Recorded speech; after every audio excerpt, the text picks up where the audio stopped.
What I'm going to talk about is all work in progress,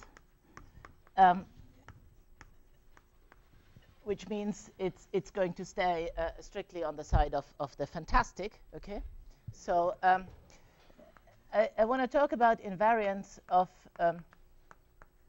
closed symplectic manifolds.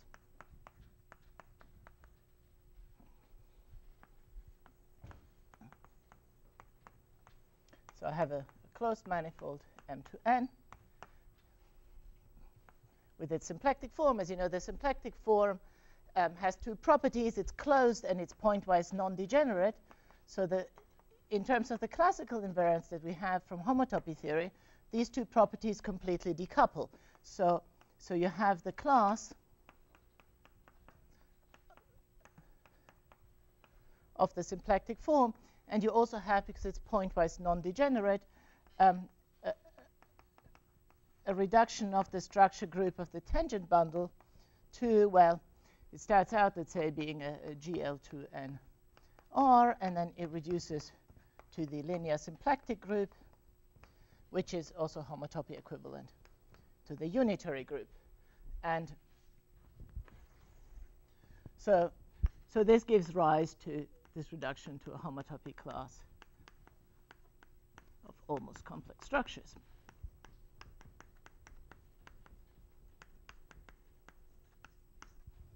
Okay, and then there's so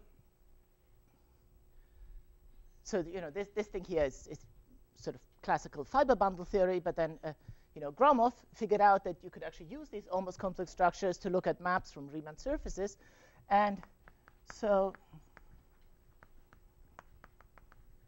this gives rise to enumerative geometry invariance of, let's say, if I call this J, the almost complex structure of J holomorphic curves.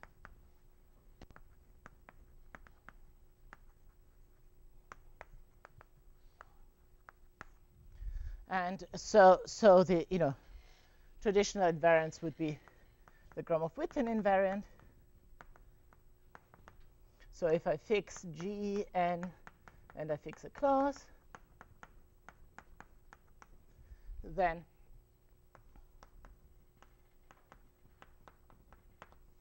so the Gromov-Witten invariance takes the usual cohomology, tensor N, and it takes the cohomology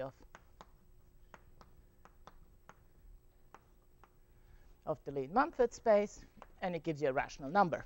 Okay, and so as a special case, the simplest case of this is we get the small quantum cohomology ring.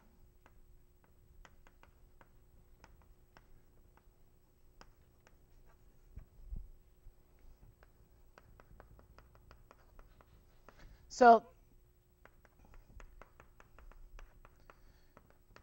additively, this is just ordinary cohomology with coefficients in a certain field R, because I'm going to need this later. I will define this R. So it's a field of you know, formal series in one variable,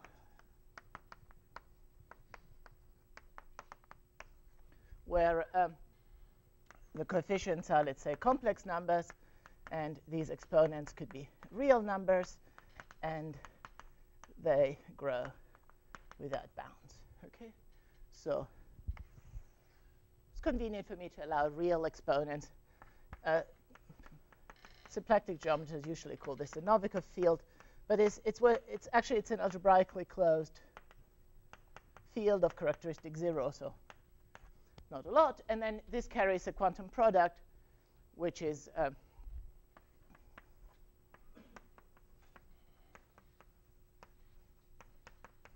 derived from the genus 0 3-point Gromov-Witten invariance. And of course, there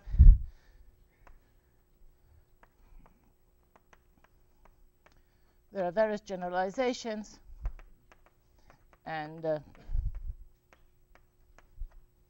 well, let me say this, situationally dependent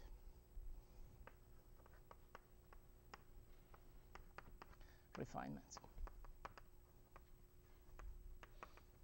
So generalizations of Gromov-Witten invariance, you can include gravitational descendants. What do I mean by situationally dependent refinements?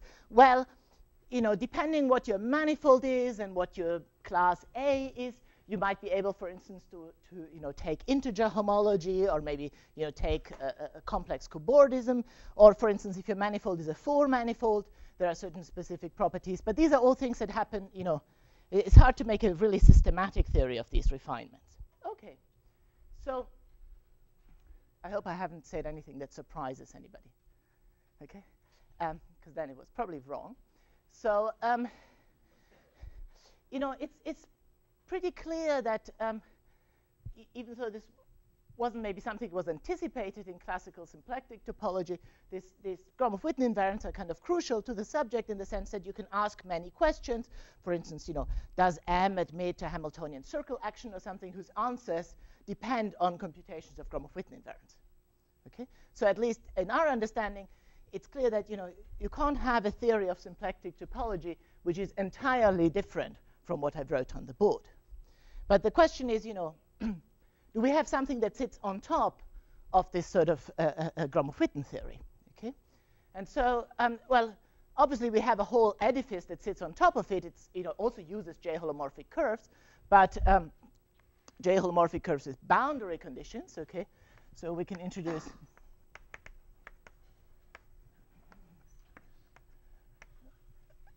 the branes or Lagrangians, which are Lagrangian submanifolds, at least, you know,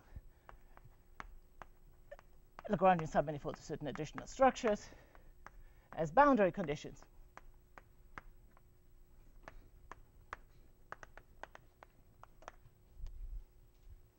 And so this gives rise,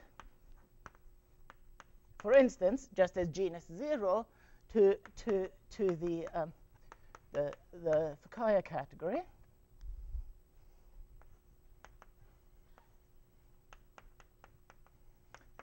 Okay, so in fact there's a, you know, natural relation between these two things. So something that I would call the open-closed map. So from the quantum cohomology to the Hochschild cohomology of this Fukaya category.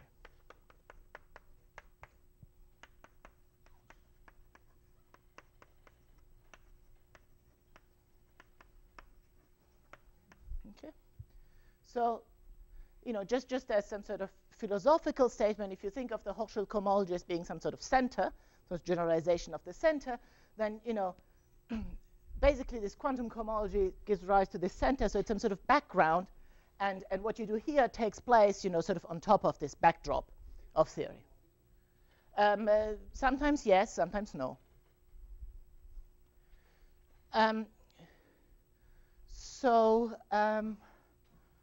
So of course we have this thing, it takes all possible boundary conditions into account. So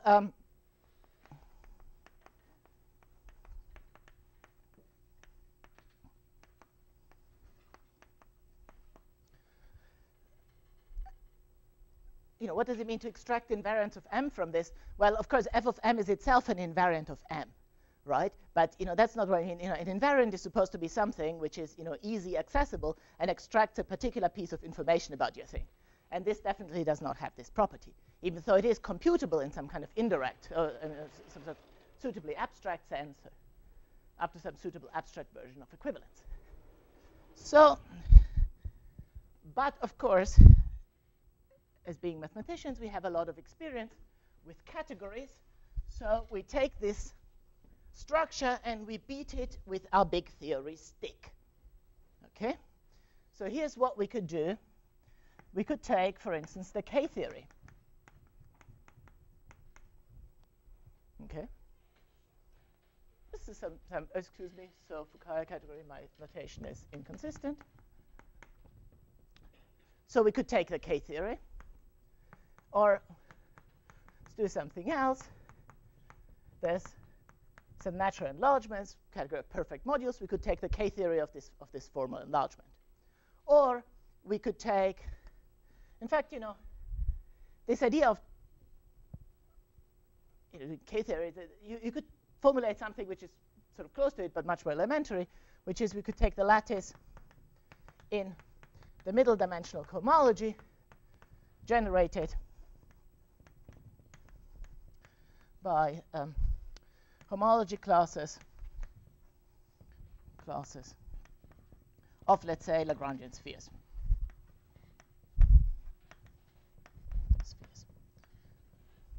For instance, in the first case, it's not hidden. That's correct.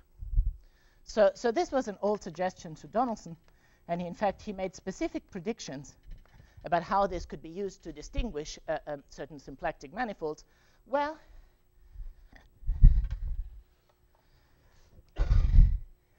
none of these things work out quite as well as you think it would. Okay, so this one here,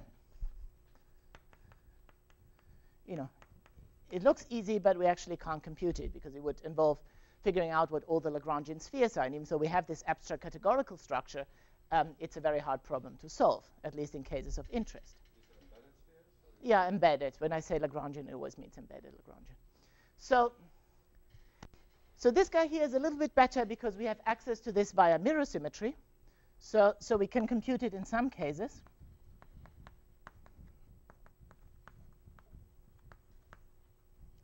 But it's huge, okay? Because this is mirrored to some sort of K-theory of categories of coherent sheaves on the mirror, and in interesting examples of Calabi-Yau, this is a gigantic group.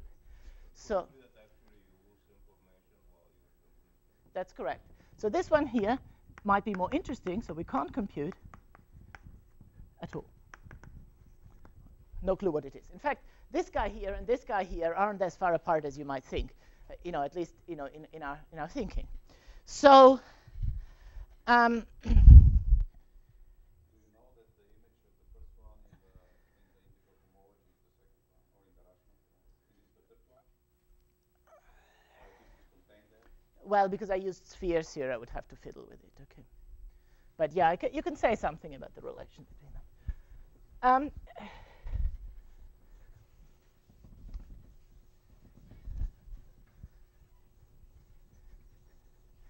And maybe I hope that someday somebody will, pick up one of these threads and show us what's really going on and make it fruitful, but it hasn't happened yet. And in part of it because, what we're doing is we're just taking this big categorical structure and we're sort of throwing stuff at it. Okay? Now there's one more invariant, which is kind of funny to be listed in here, okay, because its definition is actually elementary like this one here. But again, if you want to say something about that invariant, you have to use like tools of this sort of Floer homology and related things. And this is the flux group. This is probably. It's just a subgroup of the first homology. Okay. So let me explain to you how the flux group is defined. Okay. So take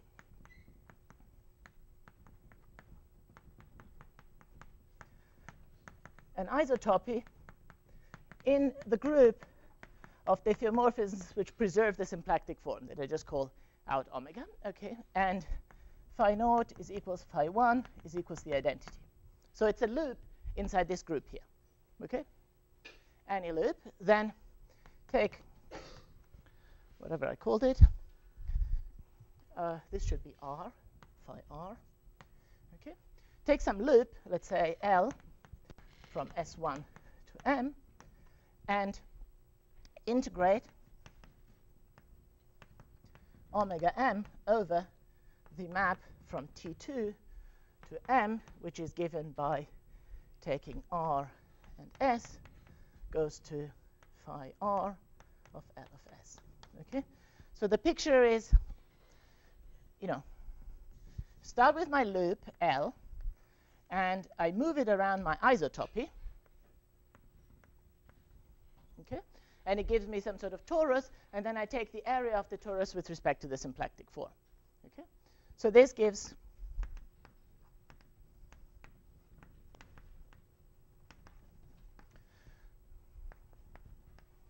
So you take your loop, and in fact, only the homology class, and you get out a real number. So this gives you an element of H1R. Okay? And this element is called the flux of your isotopy.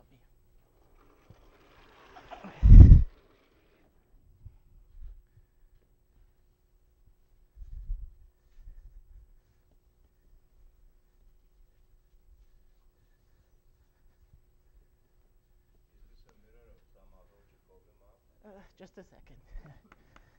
This is called the flux of this isotopy here, phi r, and the collection of all such elements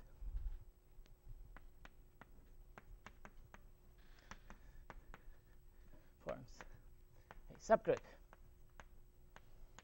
Okay? Very easy to see. I will answer your question in some sense later. So well, some things we know. A nice theorem of Ono from a couple of years ago answers a long-standing question that says that flux of M in H1 of MR is a discrete subgroup.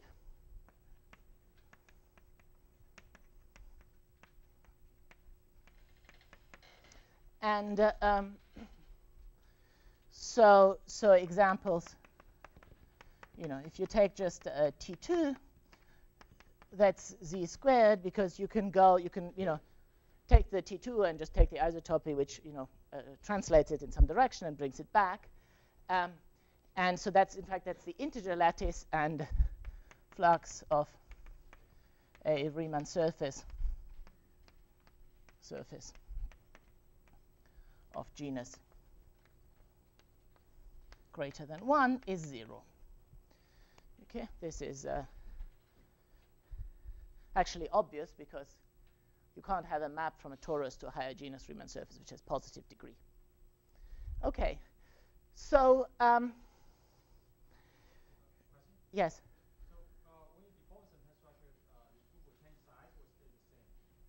No. I mean, deforming the symplectic, the cohomology class of the symplectic form will change it in some unpredictable way.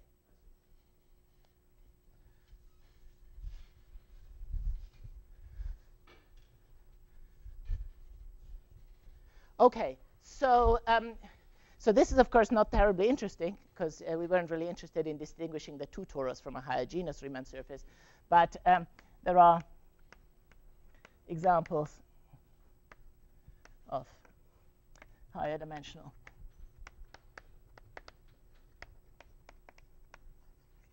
symplectic manifolds.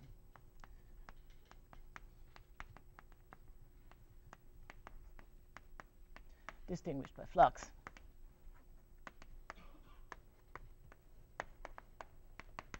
Okay, which are not distinguished by ordinary Gromov-Witten invariance. So,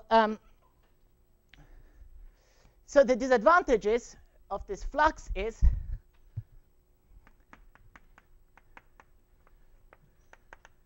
it obviously requires the fundamental group to be non-trivial since it's something, it's an subgroup of H upper 1. Now, you might say to yourself, well, that's just because I started with, a loop, right? But I could start with some higher dimensional cycle and move it around and get something. Well, the bad news for it is you can define a bunch of invariants. As far as we know, they are all 0 if M is simply connected. In fact, it's, many, I can't make a rigorous statement because I didn't say exactly those invariants were, but there's a bunch of theorems. Okay? So it seems that, this one here, this kind of a nice classical topic. It's been studied by many people. For instance, Lalonde, McDuff, Poltorovich. Not clear how much mileage we're going to get out of this. Okay, so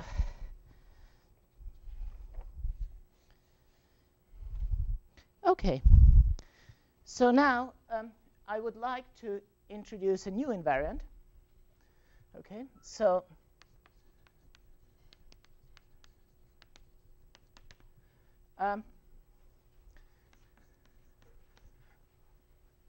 called the subset of periodic elements. So it's an invariant of M, and it depends on certain auxiliary data, which I will define later. And it's a subset, just like the flux. It lies in odd-dimensional quantum cohomology. So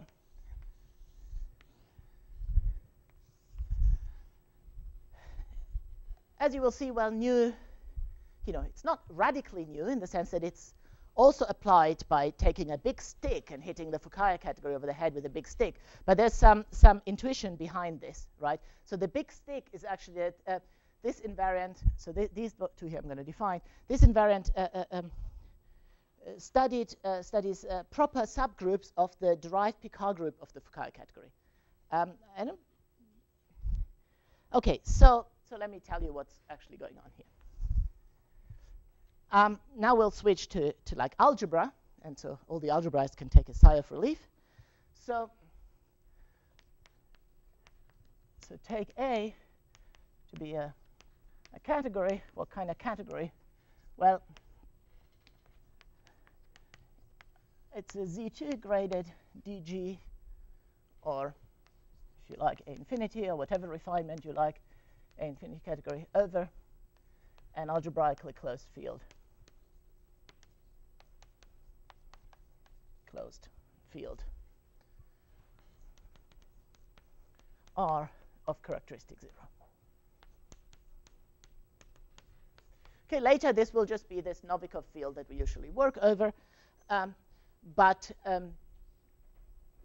So if you're interested, algebraically closed is probably not a crucial thing. It's just, to make me sweat a little bit less when I use algebraic geometry. But characteristic 0 is kind of crucial for what I'm trying to say. Okay, so we start again with its Hochschild cohomology, and I want to look at some class gamma. Now the Hochschild cohomology of this guy here is Z mod 2 graded. Hochschild cohomology class is, in this case here, if you think of the standard Hochschild complex, it's a whole bunch of things, but the first thing that it consists of is an endomorphism of each element.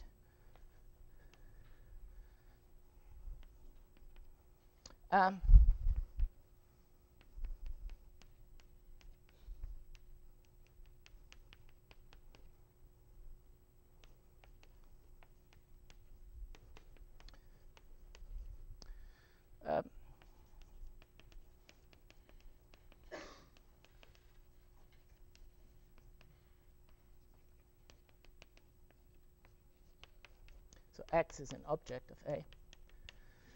So okay, I mean, this is a little bit confusing because things are only Z mod 2Z graded. But let's suppose that they were Z graded, then I would tell you to take this class to be of degree 1. And then this guy here would be an element of H1 of Hom XX. So it's a degree 1 endomorphism, which is exactly the same thing as saying that it's an infinitesimal deformation. Okay? So this gives rise to an infinitesimal deformation.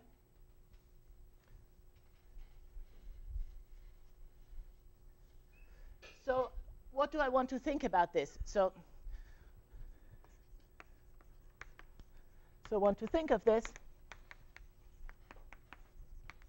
as a vector field on the moduli space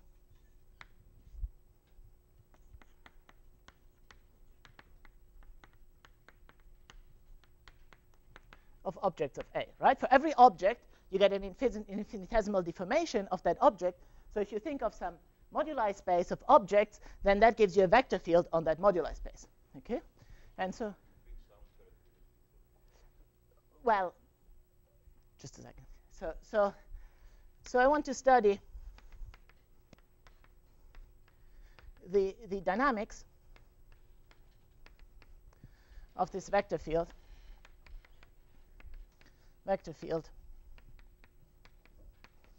In particular, its periodic orbits.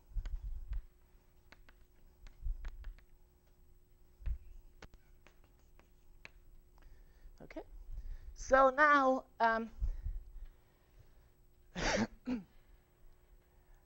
the moduli space of objects of A, which here I have put in quotation marks, well, now we have many sort of advanced theories for saying exactly what I mean by this and what kind of thing it is. But, no matter which way you look at it, it's something that parameterizes families of objects, right? So if I say, don't really care what it is, the whole moduli space, but, since I'm thinking of a periodic orbit, which is some map, some thing sitting inside the moduli space, that periodic orbit will correspond to some kind of family. And so in that way, what I'm doing will be sort of independent of whichever technology. I mean, in fact, you don't actually need to make this rigorous. Okay. Is everybody happy so far? Because this thing here is going to disappear when I pull this down.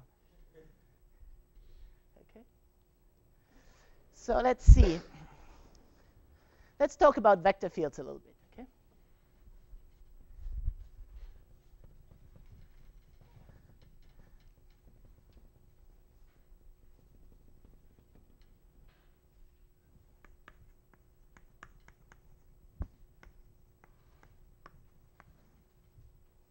Okay, so suppose I have Q's, I have some manifold, and I have a point, and I have a smooth vector field. Okay, and I want to look at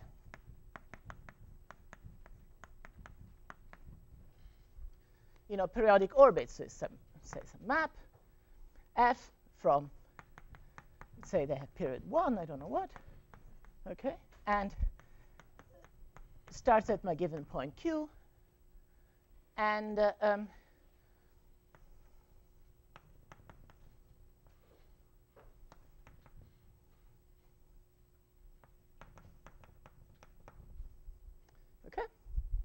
So this, of course, this guy here, this may not exist, right?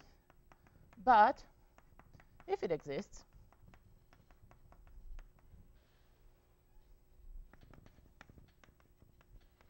it's certainly unique. Okay? Because the reason why this wouldn't usually exist is simply because, the point that I started with may not lie on a one periodic orbit. But even if you thought about, the usual question about, existence of non-periodic orbits, like over some interval, the existence question requires some sort of analysis or some sort of constraints. It's hard. But the uniqueness question is very easy. Okay? And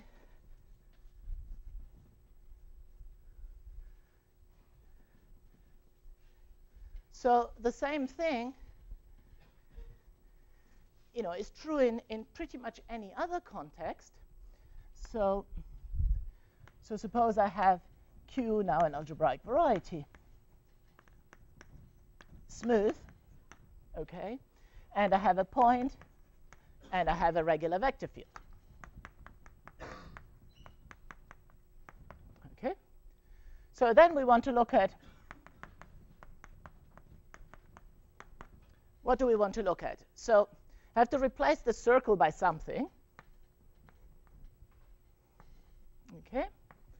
And the thing that I want to replace it is where S is a smooth algebraic curve, which you can think of as an elliptic curve. So this guy here is a regular differential, and this thing here is a point. And then I want to look at maps here, and again, I fix the behavior at that point here, and then I have some sort of differential equation. So df moves me in some direction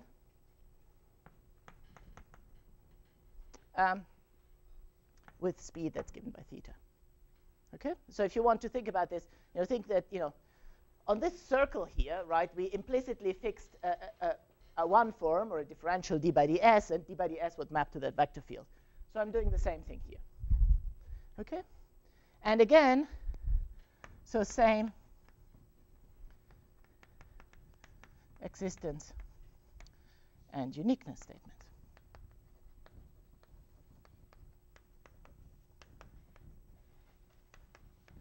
except you maybe have even less chance of uniqueness here than you had before, of existence here than you had before, because a generic regular vector field may not have any closed trajectories. Okay. Excuse me? Doesn't matter really. In fact, in a second, I will actually ask for it to be affine to make things a little bit easier for me. Actually, in most applications, you can really think of it as an elliptic curve, but you don't have to. This is the S that I defined before. Okay. So what I'm going to use is the S is smooth algebraic curve defined over whatever field, and it takes a regular differential and it has a marked point. Okay. Now, this was the background. Now let's do the version where I apply this to this, this space. Q is this mythical, more or less existent moduli space of objects. And so what am I going to do? So assume for simplicity that S is affine, because if it's not affine, there's some global issues. Probably not a big deal, but okay. So a family of objects of A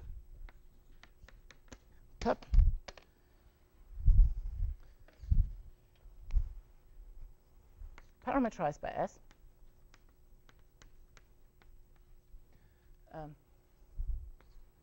so let's call the family X underline.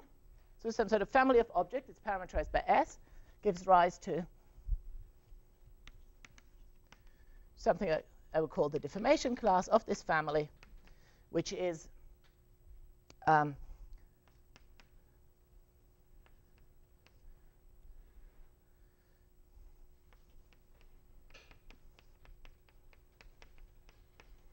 okay. So here I'm secretly using, these things here are the endomorphisms of X, but it's a family. These are local endomorphisms. This is a sheaf over S. Okay, so this is a sheaf over S. And that's why, so in fact, it's a complex of sheaves. And since it's affine, I don't have to answer your question about whether I mean local hom or global hom. But actually, I mean local hom. So what does this mean? Oops, I'm sorry, and I forgot something. Okay. So what does this mean is it means if I give you a tangent direction on S, you get an infinite, there'll be an endomorphism of X which tells you in which direction you're deforming this thing. Okay?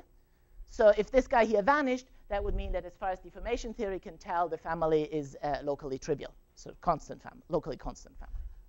Okay? So now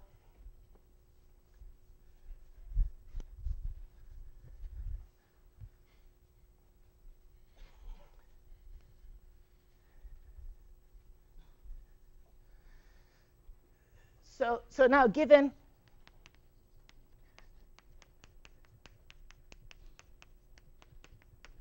okay, so now I give this Hochschild cohomology class, and we say that X follows gamma if this deformation class here is equal to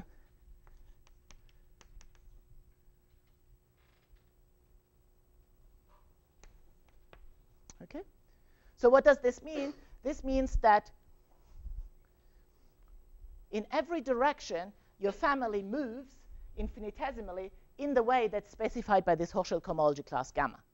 So that's what I mean. It's like an orbit of your vector field on the moduli space, and with which speed, the speed is just determined by theta. Okay? If you thought of just an elliptic curve with a constant regular differential, essentially as you go along the orbit, it moves at constant speed in direction indicated by gamma. Okay?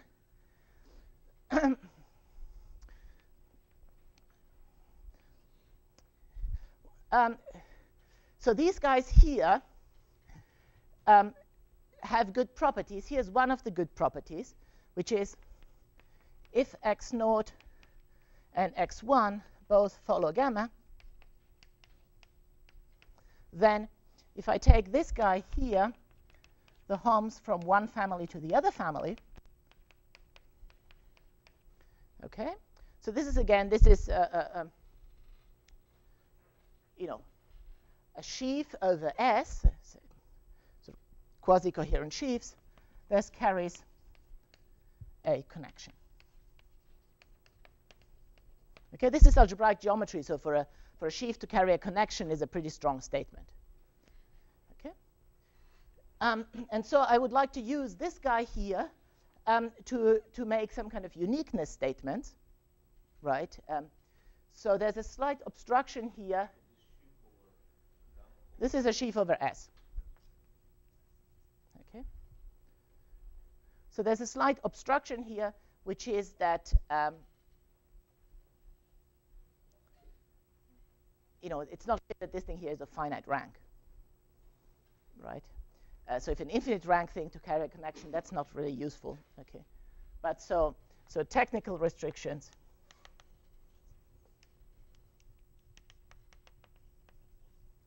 Ensure that we have finite rank. Well, no, that's not true. I mean, it could be a torsion sheaf, right? The whole point is, it could be carrying a connection and being of finite rank implies that it's a vector bundle. Okay. Yeah, every locally free, which is okay. So I'm not going to explain, obviously some conditions on A, making sure that fiber-wise this is reasonable, and then some condition on what you mean by a family of objects, which I totally swept under the rug. Okay. Now this choice of board was really unfortunate. Okay. Nothing I can do about it. Okay. So.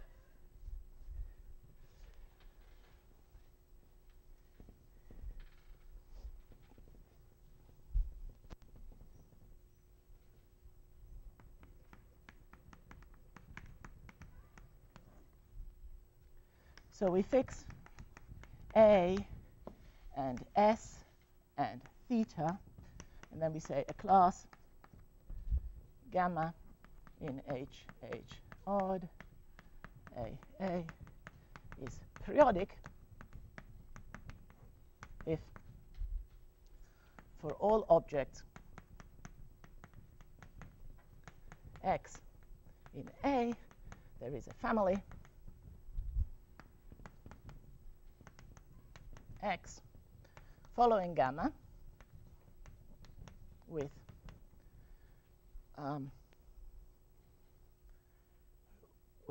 X sub S. This is supposed to come with a point, right? X sub S isomorphic to X, and such that the induced connections on the home spaces are trivial. Okay? So what this is trying to say is that this class here has the property that no matter which object you start flowing along your vector field, it will always be periodic of the same period. Okay? Now, and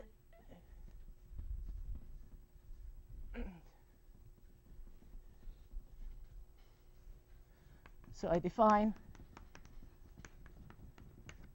this guy here to be the set of periodic classes.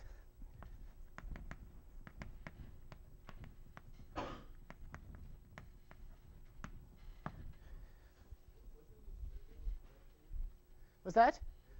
It means the bundle is trivial and it admits, it means the bundle admits a basis of covariantly constant sections. Sorry, no, who asked that? So, okay? That's a trivial connection. Okay. I know I shouldn't be doing this. This is a definition that goes object by object. I should do it with families of bimodules universally and so on and so on. Not a big deal at this point.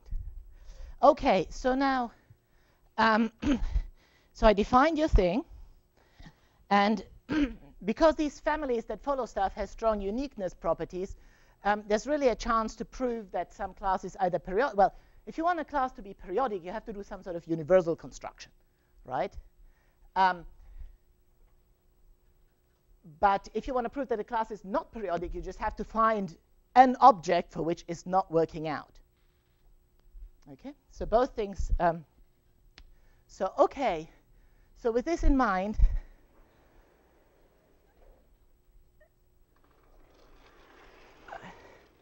what are we going to do in symplectic geometry? Okay. So there's a special class. This is tailored to a particular construction in symplectic geometry, which produces a large class of manifolds, which so far we didn't have any luck distinguishing by other invariants. Okay. So let's start, and you can start with pretty much anything, but let's start with a K3 surface. Okay, so a quartic surface.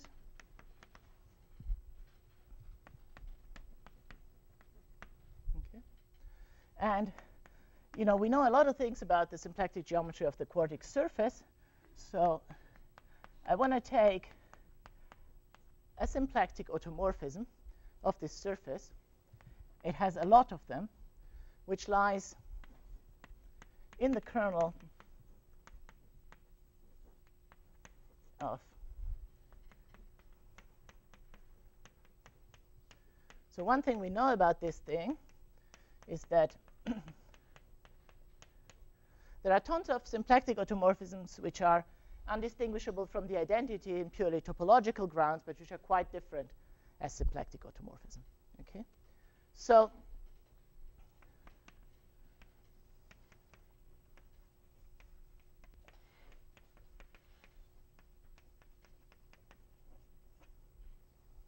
I want to form something that's a standard construction called the symplectic mapping torus, and I'm not sure whether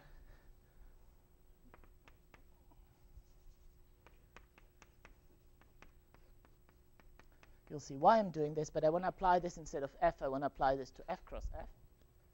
So what is the symplectic mapping torus?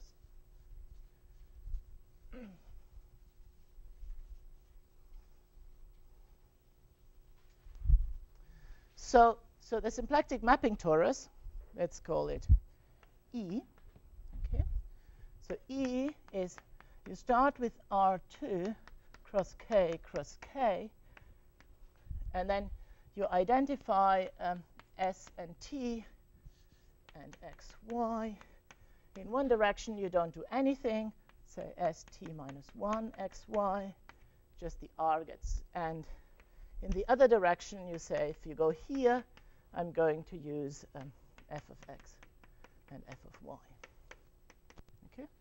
And the symplectic form here is, you know, ds wedge dt. And for reasons of my own, I want to reverse the sign of the form on one of the two things. Okay? So what this is it's a fibration over the torus. The fiber is K cross K, and one monodromy is trivial, and the other monodromy is F cross F. Okay? Okay, this is a symplectic manifold. Now, if we started with something with real 4-dimension, K cross K is 8, that's 10.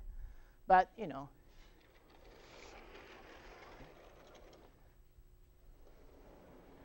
okay.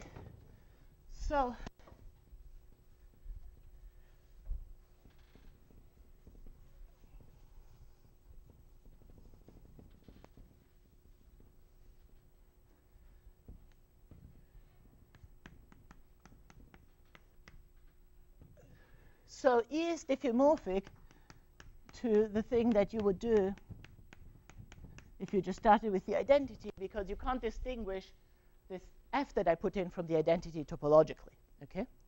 And in fact, one can arrange that the two are symplectically deformation equivalent. So you can change the cohomology class of the symplectic form, and then they actually become isomorphic, but not diffeomorphic, not symplectomorphic, not symplectically isomorphic.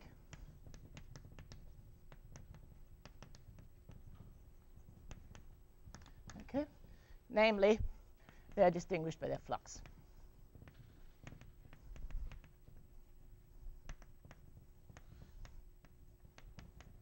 because in order to compute the flux, you start moving around Lagrangian submanifolds and see how you can detect these things. So because they're deformation equivalent, you have changed to a smooth deformation of the cohomology class of the symplectic form. There is no way that you can distinguish them using Gromov-Witten invariance, right? But still, they're not the same. But they're luckily distinguished by flux. The flux sort of manages to detect that if you go once around the torus in one side, the monodromy is non-trivial and the other one is trivial. Okay. Now, take some symplectic manifold B of very large dimension and form embed. If you make the dimension very large, it's really easy to embed things symplectically, then form M. The blow up of this guy here be along E.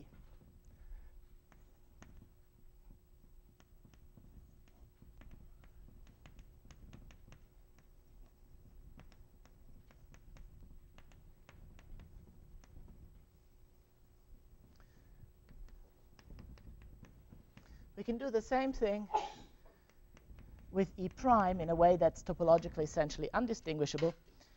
And the goal is for these invariants that are introduced to distinguish these two things. So you blow up something. Suppose this is simply connected or something. You blow up E, so it's going to be simply connected, so no more flux. Okay? So you can forget about that. But we have a good understanding, thanks to work of Ivan Smith, of how the Fukaya categories behave under blow-up. So, if we can manage to capture the phenomenon that we're capturing here instead of flux using these sets of periods, then we can possibly carry it over to these blow-up things. I'm already over time, so thank you.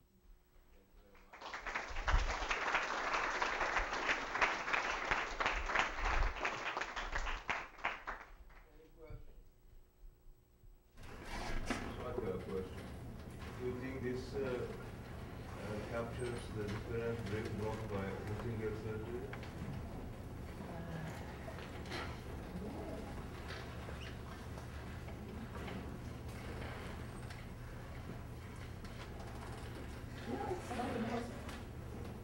Thank you. Other questions? Yes. Actually, in the early day, Dusan McDuff has some example which deformation equivalent, but also not symplectomorphic. We really never understood that example very well. I was wondering maybe your invariance can have a say on those examples as well. See again? Dusan McDuff Yes. had some example, a pair example which are deformation equivalent, but not symplectomorphic. Oh, yeah, But she used some kind of auto technique. Is this example? well, I think she used this sort of, what I said, this kind of situational refinements of Right. Gromov-Witten theory. Right. Right. Right. But I think this one here is somehow completely different in the sense that there aren't really enough holomorphic curves around. My personal opinion, right? Okay.